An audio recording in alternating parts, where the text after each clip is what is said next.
গাজীপুরের সাংবাদিক তৈন হত্যায় যে সরাসরি অংশ নেয় যারা, তাদের মধ্যে প্রধান অভিযুক্ত ফয়সাল ওরফে কেটু মিজান এবং তার ওয়াইফ গোলাপি সহ ভবানীপুর এলাকা থেকে মেট্রোপলিটন পুলিশের ডিবি দক্ষিণ বিভাগ তাকে গ্রেপ্তার করে।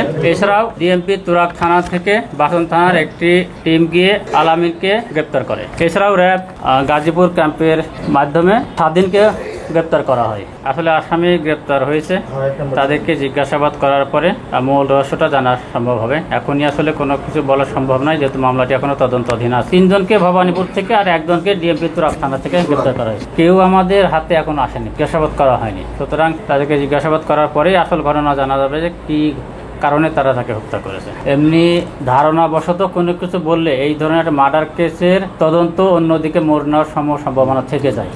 এই জন্য তাদেরকে যখন আমরা হাতে পাবো, তখন আমরা জিজ্ঞাসাবাদ করার পরে প্রকৃত ঘটনা আপনাকে জানাতে পারবো কি কারণে তাকে হত্যা করা হয়েছে। এই ধরনের একটা ঘটনা ঘটে কেউ কি আশেপাশে বসে থাকবে বলেন? সবাই তো পালায়ে লুকে থাকার এবং আত্মগোপনে থাকার জন্য সর্বাত্মক চেষ্টা করা হবে।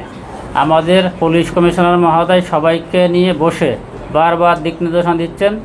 এরই ফলশ্রুতিতে আমাদের থানা পুলিশ, আমাদের ডিবি পুলিশ, র্যাব, পিবিআই সবাই সব দিকে অভিযান পরিচালনা করার ফলে আমি তো মনে করি অতি দ্রুত তাদেরকে গ্রেপ্তার করা সম্ভব হয়েছে। তাদের আসলে কি কারণে হত্যা করেছে এই বিষয়গুলো যদি রিমান্ডে না আনে, তাহলে আসলে জানা খুব কঠিন হয়ে যাবে। এই জন্য আমরা অবশ্যই তাদেরকে রিমান্ডে নিব।